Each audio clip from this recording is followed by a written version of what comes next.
not be coherent in putting out my understanding and what I learned from Professor Arusham, because he was a major part of my life.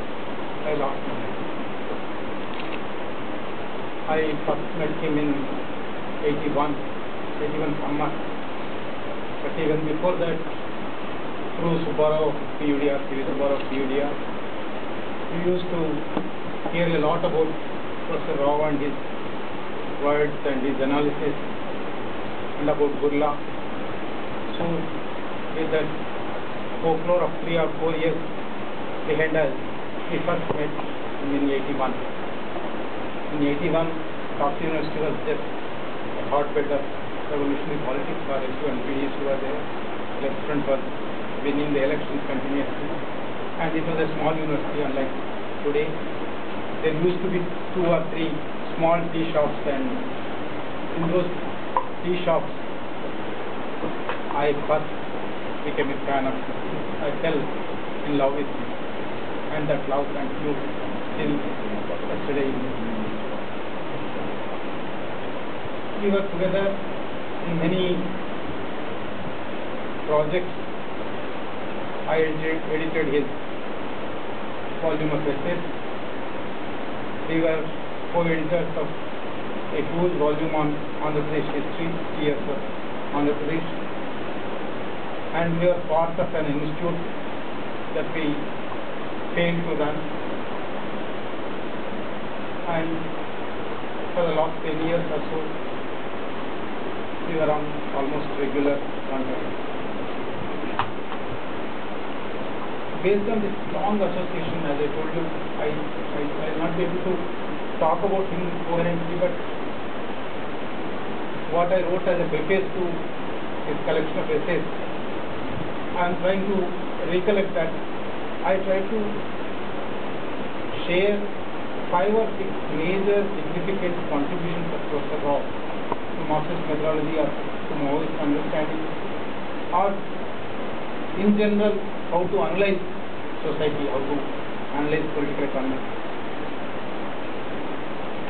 As Rona was telling, and Arugopal was also repeating, he used to surprise us by looking at the things. Generally people, we tend to look at maybe 100 angles, 200 angles, 300 angles. Even then, he would surprise you with another angle. That was fantastic, that was amazing. And he used to pose a question that you never thought of. I'll come to that, I'll give some examples. And on the settled questions, if you think it is a settled question, if you go to him, he would raise the question and demolish your thinking. That way he was very, very provocative. Talking to him was getting provoked to think, getting provoked to write, as Rona said, write and come. He made a colleague of mine who works in my journal. He was so shy, he never wrote a single line, he never spoke in public, but God made him write articles, God made him a speaker in Bukreli function, Madam. That way he used to provoke, he used to incite, he used to push people to think, to act, to write.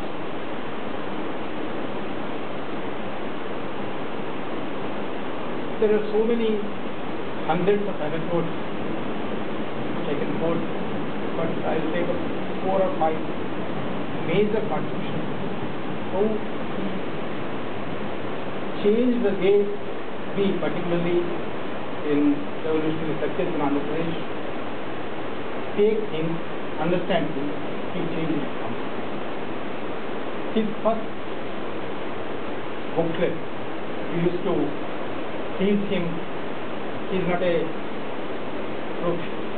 prolific writer. On the whole, he wrote about 50-60 articles, not more than that. But each word, each sentence of his has to be recorded.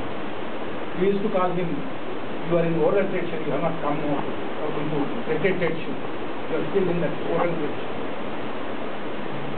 That way, his first booklet called Abhiruddhi Veluneedalu that came in 90 in Telugu, it was a sensation. There he proposed, generally development is equated with light. Light is visible, everybody talks about light. But every light will have shade below that. Unless you look at the shade, unless you understand the shade, you will not be able to understand light. Don't focus on light. Light is immaterial and light is for ruling classes, light is for the oppressors. Yes, right. The shade, and for that, as Hargopal said, he started from Hirakud, he started from Nagarjuna Sagar. He gave hundreds of examples on light and he applied this light and shade.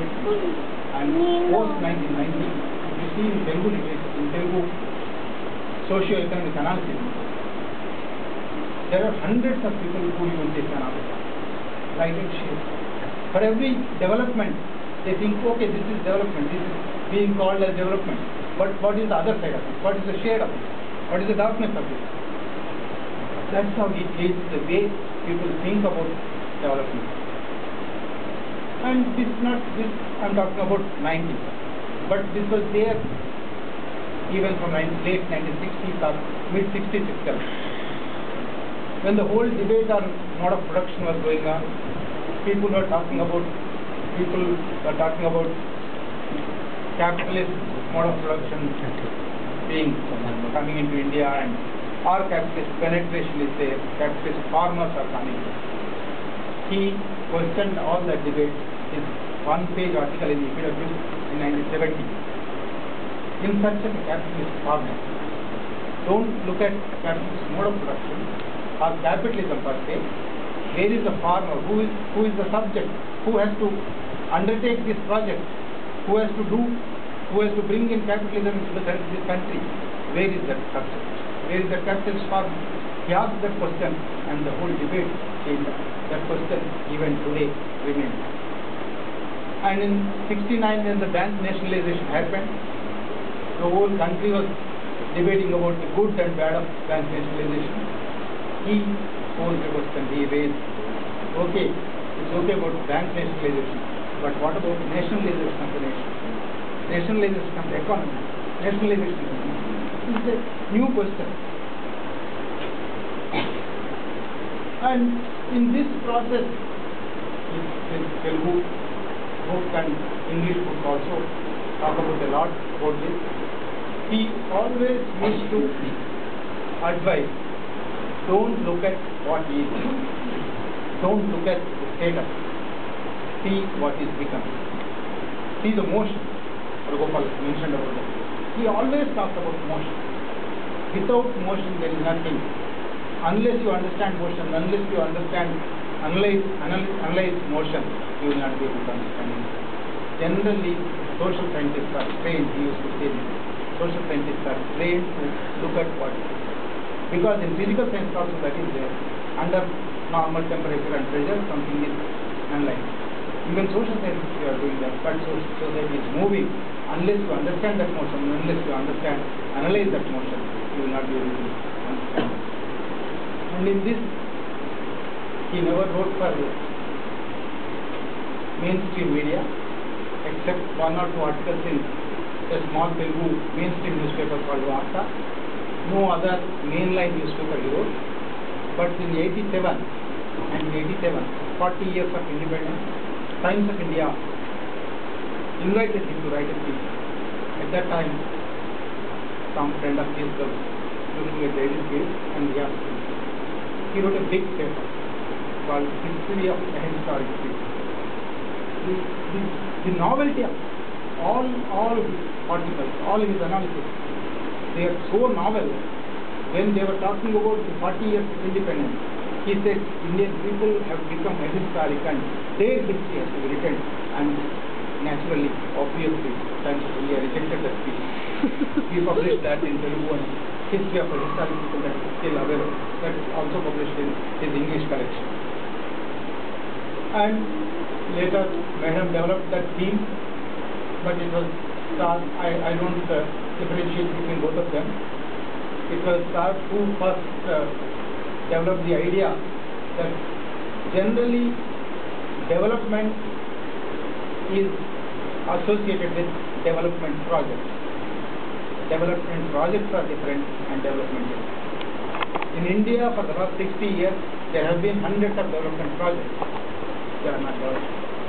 People tend to mistake the development projects as development and think about development of different. And he always, again, he was a hardcore, I don't know whether to say that right or not, but he was a hardcore Maoist. Yesterday, an English journalist from Hyderabad called me, can we call him Maoist ideologue? I said, go ahead, he is Maoist ideologue. I quite often used to recollect Mao criticizing Stalin on economic problems in USSR. He said, Stalin talks about machines and materials, goods, but not about people. Aristotle always used to talk about people. People begin with people. He used to ridicule numbers. He was a statistician, he was a mathematical econometrist, but he used to say a particular Vizag, his native idiomatic expression is there. It is cooking up. He used to say, I can also I can also cook up number, but numbers don't suggest anything. It is not numbers, it is people. It is people, it is motion, and always used to be jointly at some village studies, and we went to villages and we tried to analyze. Always used with labor-centric examination. To start with, who is giving their labor? Who is extracting the surplus from the labor? Labor is important. People are important, not the others. And though he belonged to middle class, he was an academic, he was a professor, he had a lot of scorn for men. And particularly those who criticized the revolutionary movement from outside. He used to say, he had a lot of criticism, but he used to tell that responsibly, he used to tell that at the right forum, but not outside. He used to criticize those middle class intellectuals who criticize revolutionaries as middle class, as people living outside, as people living on the society, really don't have a right to criticize. That was his, always, that was his yardstick.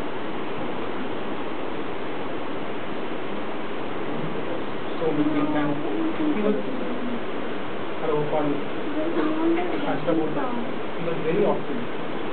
He used to say, he used to quote from science and political economy, both social science and natural science, both. Today we may not be knowing.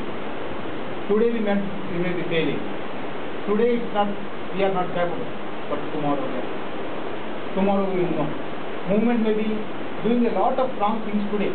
Movement may be, can be faulted today, but tomorrow they will not. Only practitioners will not use it. Those who don't practice, they will not learn, they will not change. Only practitioners can change, and practitioners tend to make mistakes. Practitioners will correct mistakes. That was his optimism, and he lived with that optimism for, I have been saying, for 30 years. It is travel card or smart card? His first collection of English essays came in 95, Understanding Semi-Feudal and Semi-Colonial Economy.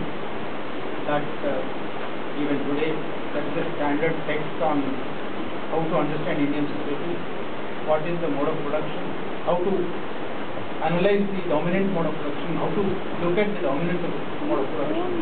And sadly, 2 weeks from now, in Oxford University, there is a seminar. He was invited to present a paper.